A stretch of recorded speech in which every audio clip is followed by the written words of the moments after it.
Ok. Buenos días, arquitecta Janet Hernández King. En nombre del Grupo 5 del curso de Metodología de la Investigación, me es grato dirigirme a usted respetuosamente para saludarla cordialmente en esta mañana.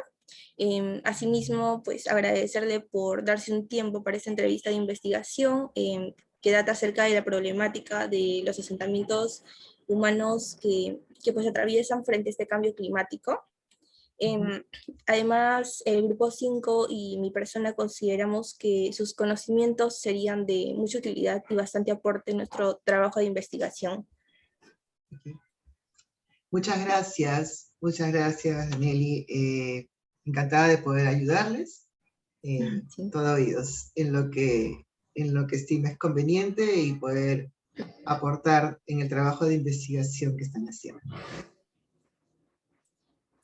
Muchísimas gracias. Bueno, en primera instancia, permítame hacerle la primera pregunta, que es, ¿considera usted que las variables climáticas incrementan la vulnerabilidad de las viviendas ante los desastres naturales en los asentamientos humanos? ¿Por qué? Definitivamente incrementan la vulnerabilidad porque no fueron preparadas para resistir todas las variables que están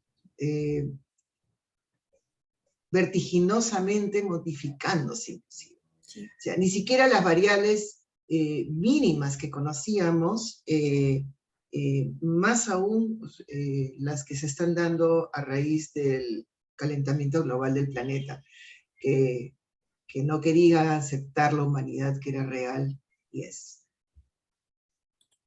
Sí, tiene usted muchísima razón. Bueno, continuando con la segunda pregunta, ¿qué opina usted del incremento de los fenómenos geológicos a causa del calentamiento global? Terribles, ¿no? Mira lo que estamos viviendo ahorita. Mira lo que estamos viviendo ahorita. Parecemos pingüinos, estamos congelados. En Europa están que se zancochan, están en un horno tremendo. Sí, efectivamente, los contrarios a la teoría del calentamiento global dirán, esto es cíclico, pero ciertamente este ciclo es el que nos toca vivir. Y están en un momento en donde la humanidad ha avanzado tanto en conocimientos tecnológicos, no podemos seguir siendo soberbios de aceptar que estamos siendo también los causantes de estos desastres que estamos viviendo en el planeta. Y entonces nosotros somos llamados, más aún los arquitectos, a reflexionar sobre ello, a tomar conciencia y a no solamente no agravarlos con malos diseños, sino también estar buscando soluciones totalmente viables y sostenibles. Sí, por experiencia propia, acerca de cómo estoy viviendo frente con esa problemática del cambio climático. Comparto la misma opinión, ¿no? Porque comparando entre los años de mi niñez y actualmente en el mismo lugar donde yo residía desde niña hasta ahora, en sí es bastante notorio el cambio, ¿no? Que ha surgido frente a los últimos años, Así es. bueno, en la última década. Así es, Nayeli. Así es. Ok, la siguiente pregunta es, ¿qué eventos hidrometeorológicos cree usted que podrían afectar gravemente a las poblaciones vulnerables en los asentamientos humanos? Estamos hablando que los asentamientos humanos son construcciones precarias que se hacen sin mayor conocimiento, inclusive de la capacidad portante del suelo, en donde no hay cimentaciones, en donde sostienen sus envolventes con lo que tengan a la mano. Lamentablemente, cualquier evento hidrometeorológico que no haya sido previsto va a arrasar con ellos. Desde que va a licuar el suelo hasta que va a poder llevarse esa cobertura tan frágil y precaria, ¿no? Sí, definitivamente que los afecta, obviamente.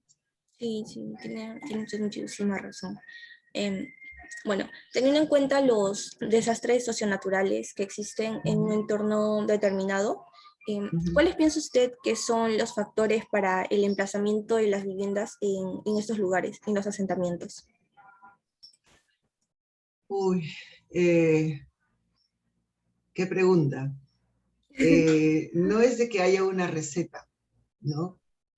Como arquitectos, nosotros tenemos primero que ser conscientes de cuáles son las condicionantes de ese contexto, en todo sentido, ¿no? Desde la orientación, desde la dirección de los vientos predominantes, del tipo de precipitaciones que estamos teniendo, de la capacidad portante que estamos teniendo en el suelo, de los posibles fenómenos que pueden estar sucediéndose reiteradamente.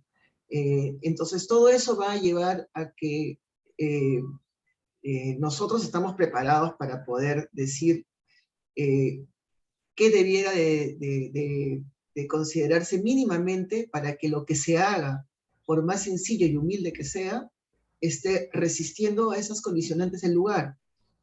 Eh, Sin embargo, vemos de que es constante el que se limpie el lecho de los huaicos, ¿no? Sí, sí, eso sí.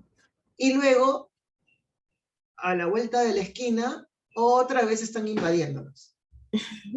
Entonces, cuando viene el huaico, ¡ay, mi casita se fue! Ah, pues, pero ¿para qué se Sí, ponen en donde saben que va a pasar el huaico? O sea, ¿me entiendes? Entonces, no es cuestión solamente de que, y es más, ahí ya hay un estudio, ya se sabe que, y sin embargo la población insiste.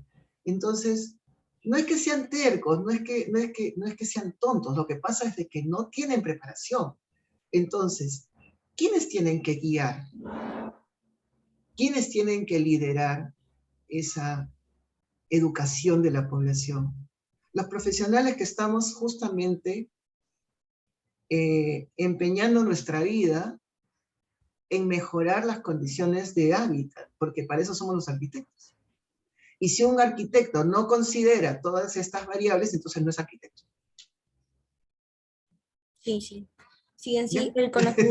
el conocimiento está claro, conocimiento del lugar, de los posibles desastres, entre muchas otras variables, ¿no? Sin embargo, ya es decisión de la persona al ubicarse en esa parte.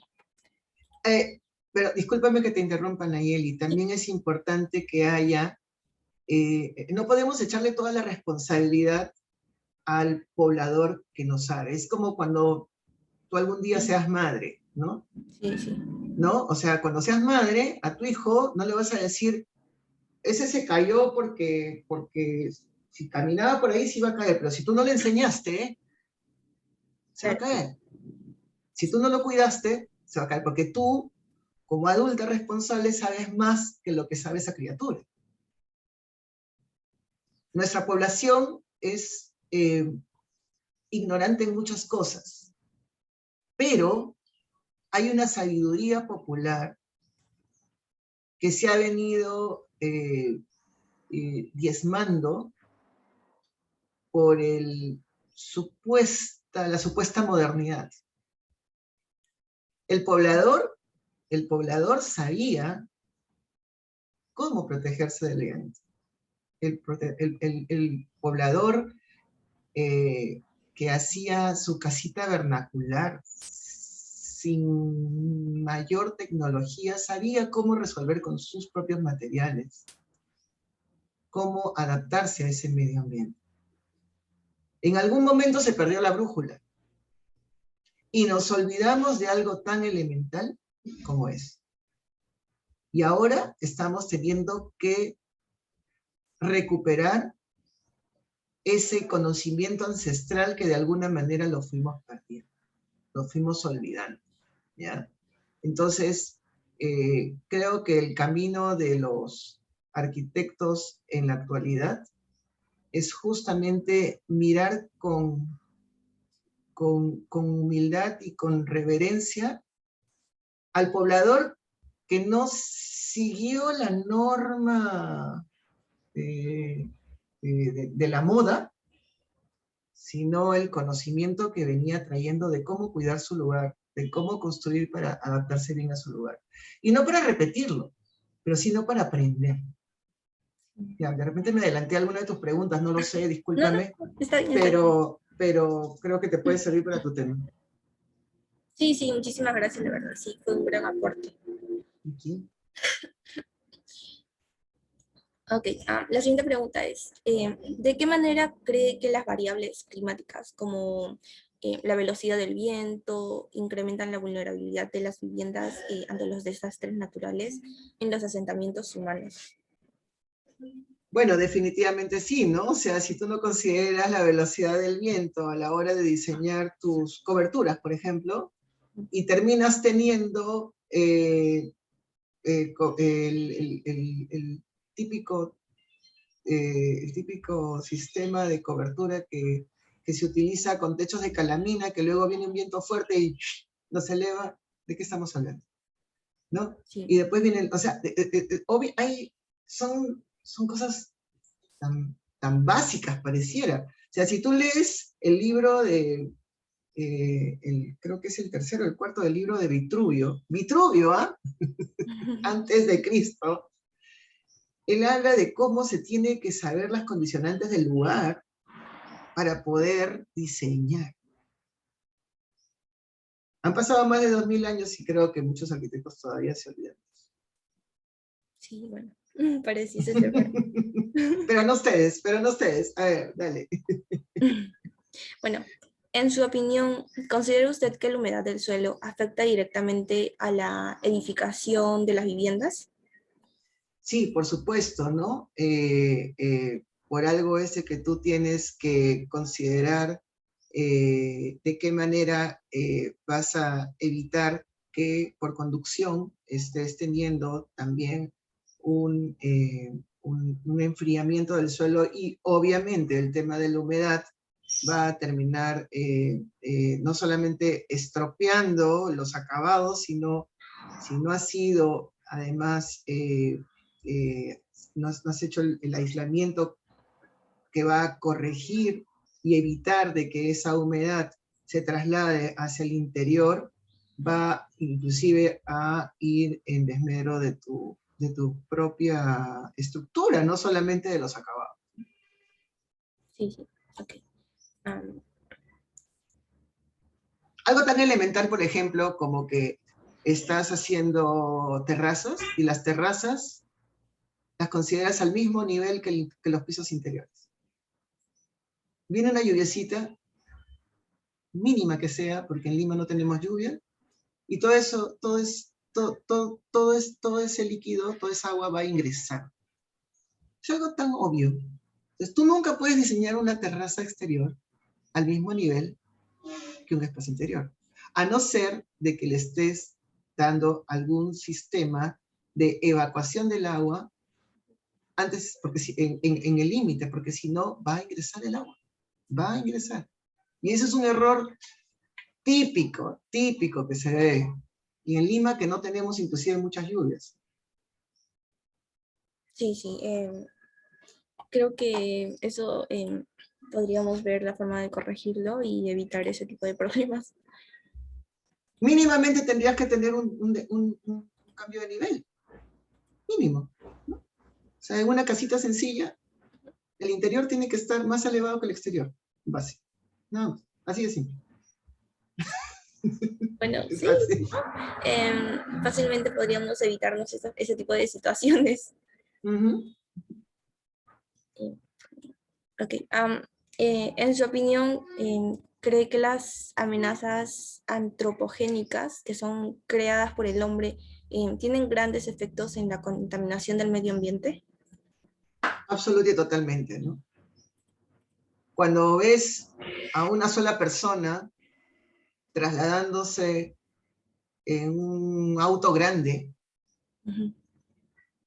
cuando tranquilamente podía haberlo hecho en un auto pequeño, con menor gasto de combustible, y de repente si tiene que ir a 2 cuadras y en vez de irse a pie o en bicicleta, se va en auto, o sea, comenzando por algo tan simple como eso, o sea, ¿Ahí estás o no estás contribuyendo a todo este grado de contaminación tremendo? Sí.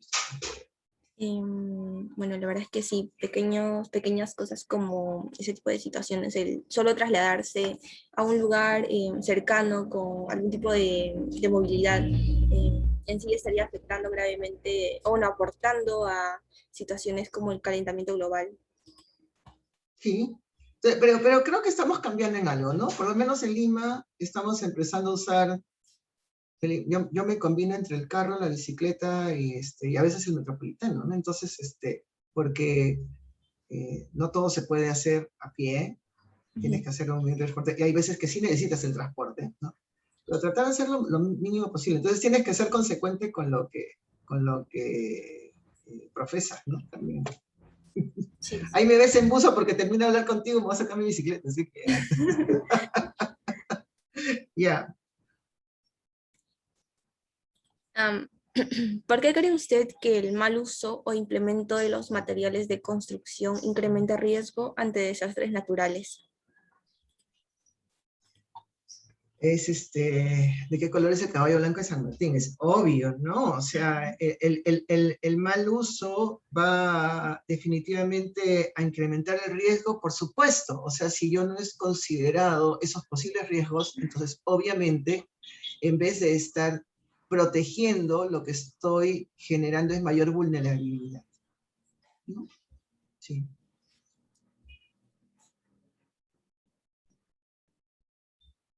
Bueno, la siguiente pregunta es, en su opinión, ¿cómo el clima afecta negativamente a los asentamientos humanos?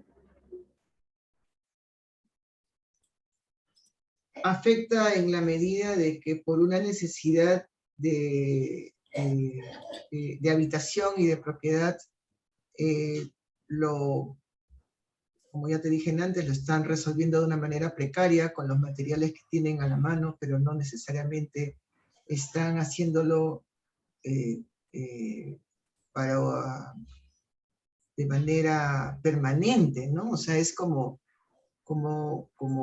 hacer su propia carpa, ¿no? O sea, lo hacen de manera temporal, pero esa temporalidad muchas veces se convierte en permanencia y ahí es donde vienen los problemas, porque si en ese lapso sucede alguno de los fenómenos geológicos o hidrometeorológicos que estamos comentando, lamentablemente no están preparados para ello. Sí, es una lástima. Sí. Bueno, pasando a la siguiente pregunta, tenemos em, en su opinión, ¿de qué manera influye la cohesión social antes y después de presentarse, no sé, algún desastre? Eh, el ser humano es un ser para sobrevivir en comunidad. No está preparado para sobrevivir solo. Y, y la comunidad no se genera solamente en el momento del desastre. La comunidad se construye, ¿no? La comunidad no solamente es que yo vivo al lado de, ¿no? Antes cuando tenías la cultura del barrio, ¿no? ¿no? Mis amigos del barrio, ¿no? Mis vecinos del barrio, ¿no? Entonces el barrio, según la definición que tenemos en el Perú, el barrio está considerado por 300 unidades de vivienda, más o menos. 300 unidades de vivienda ahorita las puedes encontrar en 2 bloques de departamentos. Y no necesariamente todos los que viven en esos edificios se conocen. Y si encima no están organizados, ¿cómo van a organizarse si no se conocen?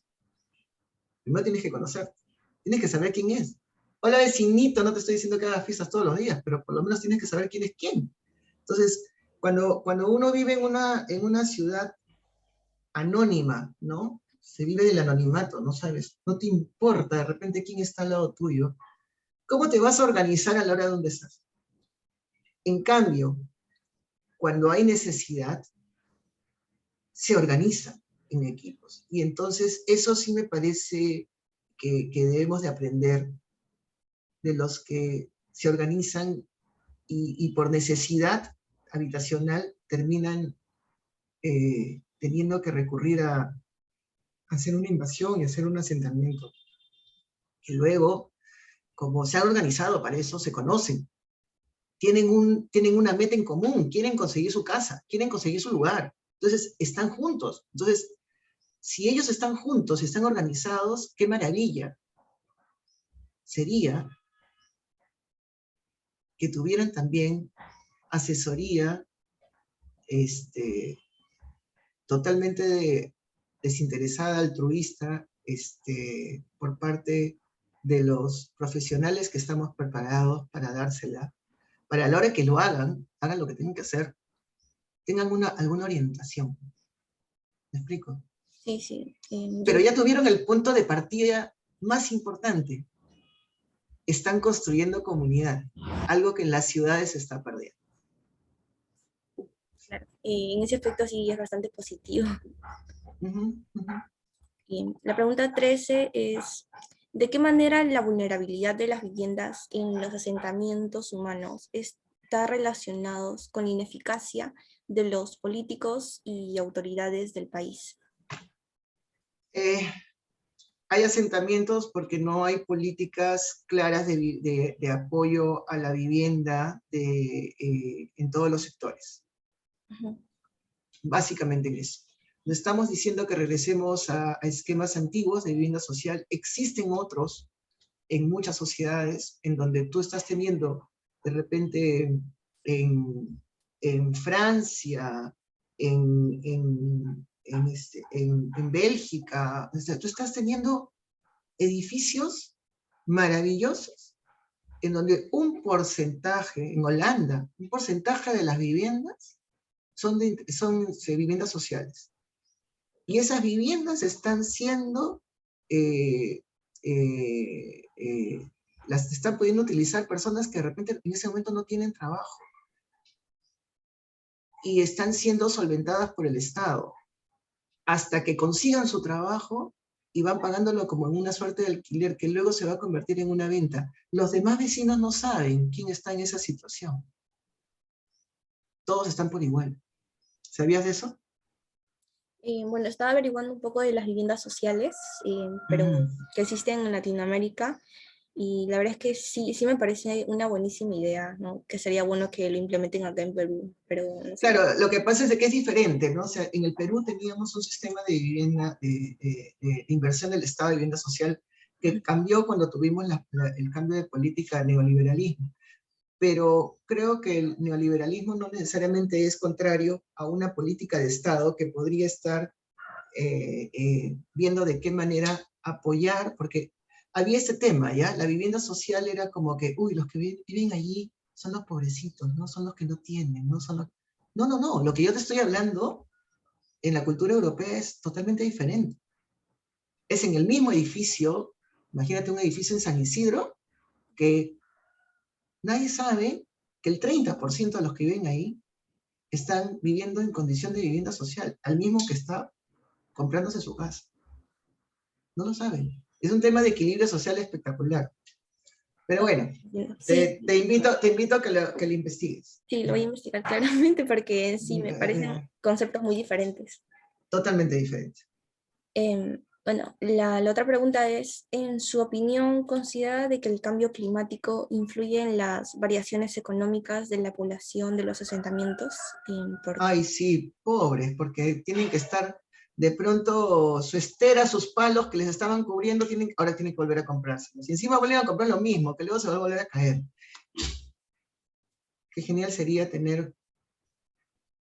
¿sabes qué? En vez de que vuelvas a gastar en lo mismo, si se organizan y hacen esto, ya no van a tener que volver a gastar, porque esto sí les va a proteger y sí, sí va a mantenerse un tiempo más que lo que tenías, ¿no? Entonces, creo que por ahí va. Okay. La siguiente pregunta es, ¿las malas intervenciones ambientales continuamente dificultan la recuperación del medio ambiente? Por lo tanto, ¿Qué consecuencias podrían presenciar las comunas que habitan en los asentamientos si el ecosistema reaccionara de manera violenta? Bueno, ya está sucediendo, ¿no? Estamos teniendo incendios forestales, estamos teniendo derrumbes, estamos teniendo, sí, sí, claro, el ecosistema reacciona ante una sobrecarga y un uso inconsciente e indiscriminado de nuestros recursos, ¿no? Sí, claro, pero sí. Claro. Eh, ¿Cuál piensa que sería el impacto en la economía de la población en los asentamientos si ocurriera una catástrofe natural este 2022? Más que haber perdido el ingreso al mundial, la catástrofe, no quisiera ni pensarlo, ojalá que no existiera. No estamos preparados para ello. Se nos viene un tiempo de hambruna, la tasa de desempleo se está aumentando, y entonces no habrían los recursos para poder asumir el desastre que podría estar significando para la mayoría de nuestra población que vive de manera informal y en situaciones precarias.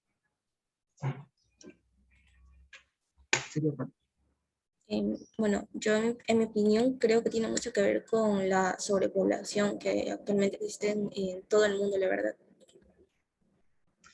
Sí, existe sobrepoblación, eh, pero, pero va más allá de eso, ¿no? No solamente es la sobrepoblación, es también la indiferencia, ¿no? Es como que lo que te decían antes, el tema de el que nos olvidamos de que pertenecemos a una tribu, a una comunidad.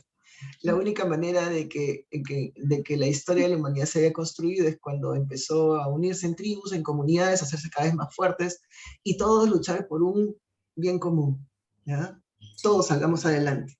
Entonces, si tú me preguntas de qué manera el Perú está unido en eso, entendiendo que somos el país con la mayor biodiversidad, con la mayor variación de climas, con la mayor multiculturalidad del planeta, no estamos preparados. No estamos preparados. ¿Por qué? Porque seguimos hablando entre sordos, que siempre hay los dioses del Olimpo, omnipotentes, que creen que van a saber más del que vive en otras circunstancias diferentes a la nuestra, y que tiene que vivir como nosotros creemos. Pésimo, así no se construye sociedad. Nos falta ese sentido de identidad más allá del partido, por eso te bromeaba con que se ha caído no entramos al mundial, y se nos fue nuestro único sentido de unidad que teníamos en el país. Bueno, pues deberíamos estar pensando también ahorita en todo lo que me estás preguntando. Eso es mucho más importante, y deberíamos estar todos desde nuestro punto de vista aportando a resolverlo, y no que ahorita se viene el friaje y se van a empezar a morir ganados, se van a empezar a morir niños y población vulnerable en los sitios donde estamos teniendo heladas que no se van a poder controlar. Claro.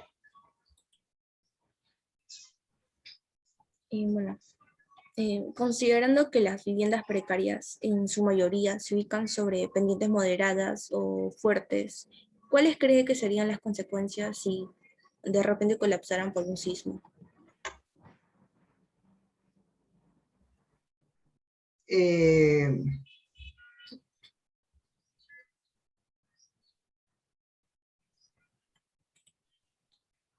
¿Dónde me estás? ¿Cuál es tu pregunta? Perdóname. En la pregunta 15, ¿no? Sí. ¿Cuáles son las consecuencias? Colapso en un sitio. ¿Cuáles van a ser las competencias? Que no vamos a tener dónde atenderlos. Que todavía la población es importante de que sigamos haciendo estos ejercicios de simulacros, ¿no? Por más que estemos hablando de un asentamiento humano, la comunidad, vuelvo al sentido de comunidad, debe de estar organizada para poder afrontar cualquier eventualidad de cualquier tipo, sea un sismo, sea un fenómeno hidrometeorológico, sea un problema de qué va a pasar si de pronto hay un problema de desabastecimiento de alimentos, ¿no? Y por esta hambruna que se amenaza en el planeta. Entonces, ¿cómo lo vamos a afrontar? O sea, eso, la única manera de afrontarlo, no podemos hablar de generalidades, tienen que ser particularidades de cada grupo, de cada núcleo. Eso hay que preguntárselo, mi estimada Nayeli, a cada grupo. Y en ese sentido no vamos a ser sordos, ¿sí? O sea, a cada comunidad, ok, tú, ¿qué tienes? Ya, yo puedo sembrar papas, ya. Y el de al frente puede sembrar quinoa, ya, nos canjeamos, ¿te parece? Eso se hacía siempre. El sistema del trueque se ha hecho desde antes que llegaran los españoles, porque eso es lo lógico. Yo tengo esto, tú tienes aquello, canjeamos, resolvemos, compartimos. O sea, ¿cuál es mi fortaleza y qué es lo que necesito? Ese es el sentido básico de comunidad, que todavía debemos fortalecer. Bueno, gracias por su respuesta. Okay. En la pregunta 17 tenemos, ¿por qué es necesario que los residentes de los asentamientos sean asesorados por un profesional para la construcción de sus viviendas? Creo que ya te lo contesté, ¿no? O sea, ¿por qué? Porque nosotros somos los llamados a eso, ¿no? En mi caso, yo vengo de las canteras de una universidad nacional, ¿no? Yo estudié en la UNI, por lo tanto, hasta el día que me muera, yo siento que mi deber es siempre estar buscando la manera de aportar a mi país, con mis ideas, formando a los futuros arquitectos, o sea, y en la UPC igual, o sea, somos muchos desde el decano, ¿no? Todos somos de esa misma cantera y tenemos ese mismo propósito, ¿no? Entonces, creo que los arquitectos, siempre se lo digo a mis alumnos, tenemos una vocación de servicio. Esa es nuestra principal misión. Servir a la sociedad, mejorar sus condiciones de hábitat, buscar crear nuevas formas de resolverlo de manera ingeniosa en la estética de esa belleza que va a significar lo bueno, lo bien hecho, con los menores recursos y con la mayor flexibilidad y además preparada para resistir cualquier eventualidad. En la medida que estés preparado para poder resistir cualquier eventualidad, vas a ser menos vulnerable. Como persona, como comunidad y como edificación. ¿Sí? Sí. Renzo Piano decía de que nuestros edificios tenemos que hacerlos vivos, ¿no? Alguna vez en una charla le escuché decir que es como que debes sentir que la piel de tu edificio debe como respirar, ¿no? Entonces, esa respiración es como que está adaptándose justamente a ese medio, pero para poder saber respirar tú tienes que saber si puedes, qué tipo de temperatura tienes, qué tipo de humedad tienes, por dónde son tus vientos, dónde tienes la radiación, cuándo me lo voy a aprovechar, o sea, todos esos factores tan básicos y elementales que lo supo el hombre de las cavernas cuando dejó de ser nómade y se volvió sedentario y empezó a hacer sus propias cuevas. Eso tenemos que recordarlo cada vez que hacemos arquitectura. Muchísimas gracias por su respuesta. Fue, bueno, bastante impecable. Gracias. Okay. La pregunta 18 es, ¿cómo cree que impactaría la implementación de protocolos como el de Kioto y el Montreal en las ciudades contaminadas de nuestro país?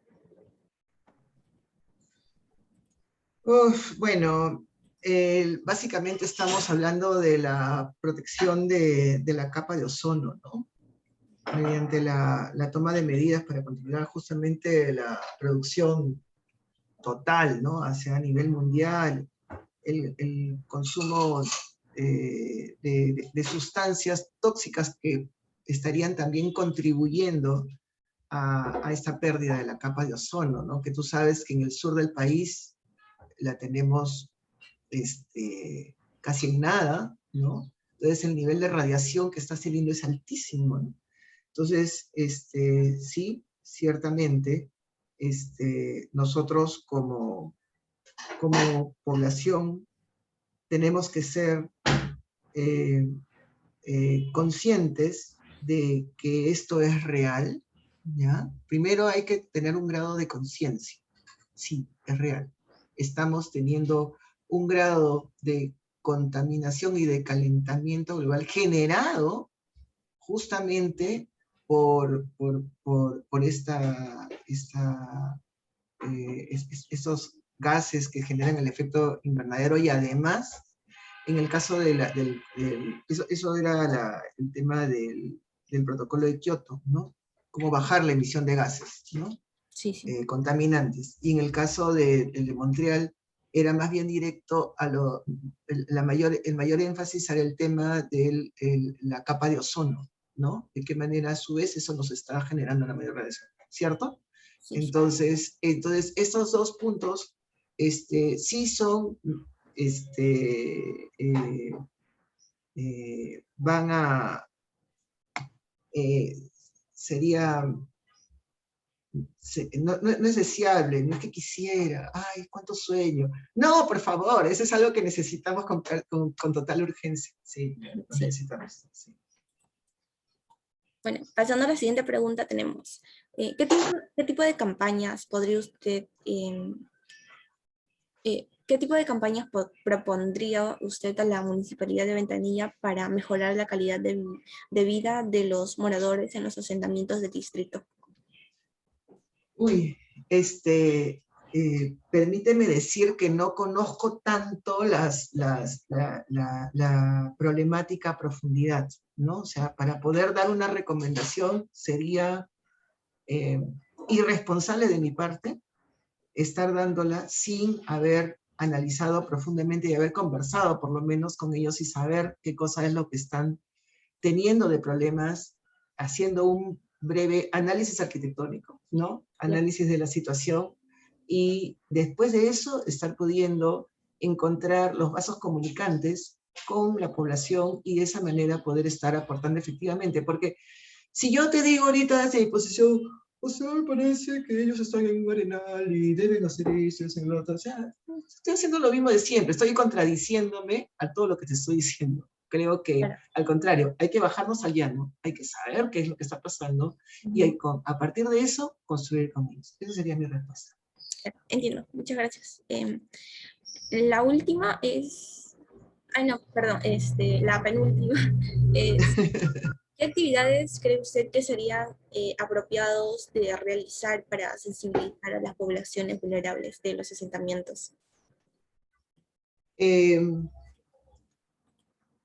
Hay diferentes grupos que están buscando la manera de tener llegada con el poblador y no llegar con esa parodia que acabo de hacer de, o sea, yo sé más que tú y debes hacer esto, ¿no? Hay muchas teorías, tengo amigos, arquitectos peruanos, canadienses, que están trabajando con estas dinámicas en donde buscan primero acercar a las personas con actividades lúdicas, en donde de pronto ves pues al alcalde, ¿no? Al vendedor y al poblador sencillo y al arquitecto, a todos, que de pronto todos tienen algo en común, ¿no? Y cuando de pronto se encuentran como seres humanos que somos, porque todos somos seres humanos, todos hemos nacido, crecido y nos moriremos, nadie es mejor que nadie, algunos sabemos más de unas cosas que otros, pero hay otros que saben más que nosotros de otras cosas. Y el que sabe más no necesariamente es el que tiene más grados académicos. Nayeli. El que sabe más es el que también ha sabido escuchar y nutrirse de los que sabían más que ellos. Entonces, como yo quiero saber más, tengo que también aprender a escucharlos. Entonces, cuando el poblador se encuentra así, en esa situación, ¿no? Efectivamente que, ok, todos somos uno, primero.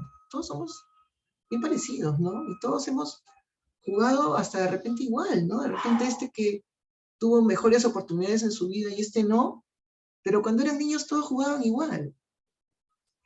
Entonces, este tipo de experiencias son bien interesantes, porque una vez que los encuentran, ahí recién empiezan a hablar de los problemas que tienen en su ciudad, en su lugar, en su comunidad. Y empiezan todos a decir de qué manera podría mejorarse. Y te das cuenta que todos tienen voz, y todos tienen el derecho a sentir que son parte de primero, la expresión de la problemática, y bien dicho está, esto no lo he inventado yo, que gran parte de la solución de un problema está cuando reconoces el problema. Una vez que reconoces la problemática, la solución está como tú. Entonces, una vez que sale una solución de ese trabajo en comunidad, todos van a decir, sí, hagamos eso. Y vas a sentir a la comunidad comprometida en hacerlo. ¿Ves qué diferente la óptica? Por más pequeña que sea. Si al final todos terminan en conjunto y dicen, hay que poner botaderos en cada manzana y vamos a colocarlos de esta manera y vamos a separar la basura de esta manera. Lo plástico, los papeles, los metales, porque esto lo vamos a hacer así, y esto va, sí, o sea, si llega a ser, no porque tú se lo impusiste, sino porque termina siendo una conclusión de ellos como comunidad, todos van a estar felices de hacerlo, y se van a sentir felices de algo tan simple como es. Esos son los primeros pasos. En mi modesta opinión, No, está bien, muchísimas gracias. Fue un buen aporte. Bueno, la última pregunta es, ¿por qué es necesario que el diseño arquitectónico deba optimizar los recursos naturales en los sistemas de una edificación para disminuir el impacto ambiental? Porque es algo básico y elemental. Uh-huh. Tú cuando tienes que diseñar y vas a construir en un lugar, aprovecha los recursos que tiene el lugar. Si no existe otra forma de resolverlo que trayendo cosas de otro lugar, buscarás que no sean tan lejanas. Porque cuanto más lejano sea, más te va a costar en transportar. Y ese costo de transporte va más allá de la inversión, es la manera como estás contaminando el planeta. Por otro lado, los materiales del lugar siempre se van a adaptar mejor que los foráneos. Entonces, todo esto hace de que nos obliga a los arquitectos a estar buscando soluciones reales, vanguardistas, pero no por ello invasivas y opresivas, ¿no? Porque es como que vienes y oprimes la escultura que tienen en el lugar y tú dices, no, tienen que usarse estructuras metálicas, no hay metal ahí, y tienes que hacer estos esas ventanas de doble vidrio con cámara de deshidratado para que te aísle el estilo así, pues, pero eso no hay ahí, tengo que traerlo desde dónde, y encima es importado, me va a costar, o sea, ¿para qué hago todo eso? O sea, si agoto al máximo la manera como puedo adaptarme a las condiciones del lugar y ya no me queda otra, recurriré mínimamente. Cuando hablamos, por ejemplo, de iluminación natural, no estamos diciendo que no vamos a tener la luz artificial. ¡Claro que vamos a tener! Pero no pero vas a haber utilizado la energía de manera racional, ¿ya? O sea, nadie está diciendo que vamos a vivir en la época cavernícola y que vamos a retroceder, no. El avance real va a ser, sabiendo todo lo que sé, cómo hago para aplicarlo, utilizando, entendiendo las condicionantes del lugar, medioambientales, sociales, culturales, el impacto social es importante, cómo convoco y hago comunidad, ¿no? Y de qué manera eso, a su vez, va dando los pequeños pasos para, poco a poco, ir creando esta gran comunidad de este gran país que se llama Perú. Eso sería todo. Bueno, muchísimas gracias, la verdad, arquitecta, por sus respuestas.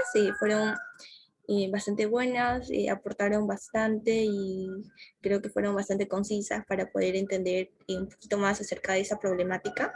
Y bueno, yo en sí le agradezco su tiempo para poder realizar estas preguntas y bueno, otras muchísimas gracias, la verdad. Yo te agradezco a ti, Nayeli, este tiempo, porque este tipo de intereses van sembrando, ¿no? No es un tema solamente de un check en el pedido académico.